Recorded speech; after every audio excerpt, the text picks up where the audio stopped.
দেখুন, আমরা আজকের এই সাকরাইল থানার মাসিলা জামে মসজিদের সামনেই এই প্রতিবাদ এবং পথসভা থেকে আমরা যেটা মেসেজ জনগণকে দেব যে আমরা যে লড়াইটা বা ওয়াকফ আইনের বিরুদ্ধে যে লড়াই আমরা চালাচ্ছি, এটা কিন্তু কোনো হিন্দু ভাইদের বা কোনো শিখ, কোনো জৈন, খ্রিস্ট এনাদের বিরুদ্ধে নয়। এই বার্তাটা বারবার সোশ্যাল মিডিয়ায় ঘোরাফেরা করছে। আমরা লক্ষ্য করছি যে এক ধরনের কুচক্রী তারা এটাকেই প্রোপাগান্ডা করে বেড়াচ্ছে যে এখানে হিন্দুদের সাথেই লড়াই চালাচ্ছে বা হিন্দুদের বিরুদ্ধেই মুসলমানরা বিভিন্ন রকমের আন্দোলন কর্মসূচি নিচ্ছে। আদতে কিন্তু এটা হিন্দু মুসলিমের বিষয় নয়, এটা সরকারের একটা কালা কানুনের উপরেই আমাদের আলোচনা বা আন্দোলন। সেটা ইতিপূর্বেও হয়েছে, কিন্তু সেই সমস্ত বিষয়গুলোকে মানুষের মুভমেন্ট ঘোরাবার জন্য বা আসন্ন সামনে যেহেতু এখানে বিধানসভা ভোট আছে বা অন্যান্য কিছু রাজ্যে বিধানসভা ভোট আছে, সেই ভোটের একটা তাস এবং একটা ভোটের মেরুকরণকে সামনে রেখে এনারা এই রাজনৈতিক একটা খেলা খেলতে চাইছে এবং হিন্দু মুসলিমের একটা খেলা তারা খেলতে চাইছে। আমরা এই জায়গায় দাঁড়িয়ে হিন্দু, মুসলিম, জৈন এবং পুরো ভারতবাসীর সমস্ত ভারতবাসীকে শান্তি শৃঙ্খলা বজায়ের এবং আমরা যেমন ইতিপূর্বে 2014 আগে যে ভারতবর্ষকে আমরা দেখে অভ্যস্ত বা স্বাধীনতা আন্দোলনের সময় যে ভারতবর্ষে আমরা অভ্যস্ত ছিলাম দেখতে, যেখানে হিন্দু, মুসলিম, জৈন সবাই একসাথে মিলিতভাবে লড়াই করে এই ভারত থেকে ইংরেজদের তাড়িয়েছিলাম এবং স্বাধীনতার পরেও দীর্ঘ প্রায় 70 বছর ধরে আমরা এক ভারত দেখে অভ্যস্ত ছিলাম। বর্তমানে এক ধরনের শাসক এসে যারা হিন্দু মুসলিমের বৈষম্যের একটা ভারত আমাদেরকে উপহার দিতে চাইছে, এটাকে আমরা ন্যাক্কারজনকভাবে ধিক্কার জানাবো এবং তাদেরকে আমাদের সমাজ থেকে উৎখাত করে ওই ইংরেজদের মতন তাদেরকেও দেশ থেকে বিতাড়িত করব। সেই শান্তি শৃঙ্খলার আবেদন রেখে আমরা আজকের এই প্রতিবাদ সভা থেকে, এই মঞ্চ থেকে প্রত্যেকের 26 এপ্রিল ব্রিগেড প্যারেডে এক মহাসমাবেশের ডাক all India Muslim personal board দিয়েছে। তাই সেটাকে নিয়ে আমরা এখন চারিদিকে বিভিন্ন রকমের পদসভা, প্রতিবাদী মঞ্চ, মিটিং ইত্যাদি সারছি, যাতে করে সেই প্রোগ্রামকে আমরা সর্বাঙ্গীন এবং সুন্দর করে সাফল্যমণ্ডিত হতে পারি। এ বিষয়ে প্রসঙ্গত দেখেন যে আমরা ভারতবর্ষে হিন্দু, মুসলিম, শিখ, ইসাই, জৈন, খ্রিস্টান সর্বধর্মের সমন্বয়ের মানুষ আমরা এখানে বসবাস করি। যে সমস্ত হিন্দু মুসলিম ভাইরা, হিন্দুদের মধ্যেও কিছু ভালো মানুষ, কিছু খারাপ মানুষও থাকে, মুসলিমদের মধ্যেও কিছু ভালো মানুষ, কিছু খারাপ মানুষ থাকে। প্রত্যেকটা ধর্মের নেগেটিভ পজিটিভ দিক থাকে, এটা প্রত্যেকটা ক্ষেত্রে। তো আমরা যারা শান্তিকামী মানুষ, শান্তিপ্রিয় মানুষ, আমরা যাতে শান্তি সম্প্রীতি বজায় রাখতে পারি, এই বাংলার, এই ভারতের শান্তি সম্প্রীতিকে যাতে অক্ষুণ্ণ রাখতে পারি, সেই ভূমিকায় ভারতের সংবিধানকে সামনে রেখে আমরা গণতান্ত্রিক পদ্ধতিতে যে আন্দোলন করছি, এই আন্দোলনে দেখতে পাচ্ছি একটা 3% অশুভ শক্তি, যেটা পরিষ্কার ক্লিয়ার ভাষায় বলতে চাই যে বিজেপি বা আরএসএস এর একটা চক্র, তারা চক্রান্ত করে এই হিন্দু মুসলিমের মধ্যে বিভাজন ধরানোর জন্য তারা মাঝখানে এখানে এসে কাজ করছে। যেমন ধরে নেন, কলকাতায় কোনো একটা জায়গায় মুসলিমদের কোনো একটা আন্দোলন বা সমাবেশ হচ্ছে, সেখানে মুসলিমদের টুপি বা পাঞ্জাবি পরিয়ে কিছু ব্যক্তিকে ছেড়ে দেওয়া হলো, তারা গিয়ে মুসলিমদের সেই সংগঠনের বা সেই আন্দোলনে সামিল হলো, হয়ে সেখান থেকে প্রশাসনকে কিছু একটা কুরুচিকর, একটা অপ্রীতিকর অঘটন ঘটিয়ে দিল। প্রশাসন মনে করবে কি যে মুসলিমদের এই আন্দোলন থেকে তাহলে মুসলমানরাই করছে।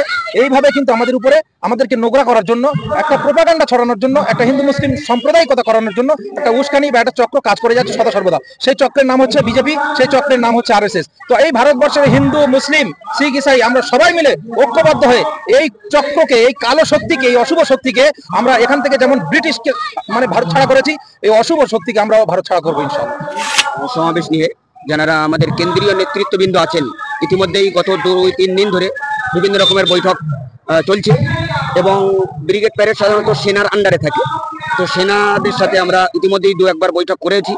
পুলিশ প্রশাসনের সাথে বৈঠক চলছে, কলকাতা পুলিশের সাথে, এবং বিভিন্ন সংগঠন, যেহেতু 35 থেকে 40টা সংগঠনের সাথে জড়িত, ছোট বড় সমস্ত সংগঠনের স্বেচ্ছাসেবক ভাইদের নিয়ে ইতিমধ্যেই একটা আলোচনা প্রক্রিয়া চলছে বা হয়েছে কিছুটা। যে স্বাস্থ্য জানাদা স্বেচ্ছাসেবক থাকবেন বিভিন্ন জায়গায়, বিভিন্ন স্টেজে, এবং ডাক্তারি ক্যাম্প ইত্যাদি থাকবে, অ্যাম্বুলেন্স থাকবে, বিভিন্ন রকমের পরিষেবা নিয়ে ইতিমধ্যে আমাদের আলোচনা হয়েছে। যে সমস্ত বিষয়গুলো বাকি আছে সেগুলো আমরা আগামী 2-3 দিনের মধ্যে সেগুলো নিয়ে ইনশাআল্লাহ ভিডিও আকারে সেগুলো জনসমক্ষে তাদের ব্রিগেডে আসার আগে পৌঁছে দেওয়া হবে ইনশাআল্লাহ। দেখেন, বাবরি মসজিদের ব্যাপারটা সম্পূর্ণ ব্যতিক্রমী ব্যাপার। এজন্য বলবো ব্যতিক্রমী। বাবরি মসজিদ এর এগেনস্টে ছিল কিন্তু রাম মন্দির। আমাদের বিজাতি ভাই, নন মুসলিম যারা হিন্দু ভাইয়েরা আছেন, তাদের কিন্তু একটা প্রত্যাশা বা আশা আকাঙ্ক্ষা ছিল যে বাবরিটা ভেঙে আমাদের রাম মন্দির হোক। এখানে তাদের একটা কিছু পাওনা, তাদের একটা চাহিদা তারা পূরণ করতে পেরেছে। কিন্তু এখন যে ওয়াকফ সম্পত্তিটা, এই ওয়াকফ সম্পত্তিটা নিয়ে তো আমার হিন্দু ভাইরা তাদের কোনো ইচ্ছা বা চাহিদা পূরণ করতে পারবে না, বা এটা কোশ্চিন কালে মোদিজি হতে দেবে না যে আমাদের ওয়াকফ সম্পত্তি কেন আমাদের হিন্দু নন মুসলিম ভাইদের দিয়ে দেবে, জৈন ভাইদের দিয়ে দেবে। এটা নয়, এটা ইম্পসিবল। যদি এটা করে আদানি আম্বানিদের পেট ভরাবে। তো এটা হচ্ছে এমন একটা বিষয়। দেখেন বাবরি মসজিদটার ব্যাপারে আপনি যে বললেন যে তখনও তো মুসলমানরা গর্জে উঠেছিল, কিন্তু সুপ্রিম কোর্ট সর্বোচ্চ ন্যায়ালয়ের যে রায় বা যে সিদ্ধান্ত আমরা মাথা পেতে মেনে নিয়েছিলাম, তখন আমরা আন্দোলন করিনি, নীরব হয়ে গিয়েছিলাম। তো বাবরি গিয়েছে, ভারতবর্ষে একটা বাবরি গিয়েছে। সেই বাবরি মসজিদকে কেন্দ্র করে বিজেপি সরকার আমাদেরকে একটু চেকিং করে দেখতে চেয়েছে যে মুসলমানদের মধ্যে কতটা সাড়া আছে, এরা কতটা জাগ্রত, এরা কতটা সচেতন। তো বাবরি মসজিদের বেলায় যে ভুলটা আমরা করেছি, আবার পুনরাবৃত্তি সেই ভুলের আমরা করতে চাই না, দ্বিতীয়বার সেই ভুল আমরা করতে চাই না। বাবরি মসজিদের বেলায় আমরা দেখেছি সুপ্রিম কোর্ট থেকে প্রথমের দিকে মুসলিমদের পক্ষে রায় দিয়ে মুসলিমদের আন্দোলনটাকে স্থগিত করানোর জন্য মুসলিমদের আন্দোলনকে দমন করানোর জন্য তারা মুসলিমদের পক্ষে রায় দিয়েছিল। সেই রায়ের উপরে ডিফেন্ড করে মুসলিমরা খুশি হয়ে আন্দোলন ছেড়ে দিয়েছিল, যার কারণে শেষ কান্নাটা কিন্তু মুসলমানদের কাঁদতে হয়েছিল।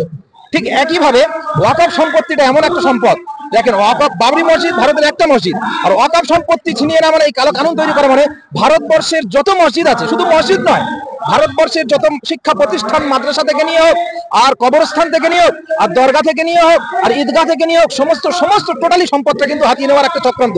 তো আমরা কোনোদিন চাইবো না আমাদের এই এত বড় একটা বৃহৎ সম্পদ সেটা বিজেপি সরকার সেটা জবরদখল করে জোর করে হস্তক্ষেপ করে ছিনিয়ে নেবার যে পাঁয়তারা তারা চালাচ্ছে, তাদের পাঁয়তারা তারা সফল হবে না ইনশাআল্লাহ। আমরা আমাদের শরীরে রক্তবিন্দুর ফোঁটা শেষ বিন্দু পর্যন্ত আমরা এই লড়াই চালিয়ে যাব ইনশাআল্লাহ।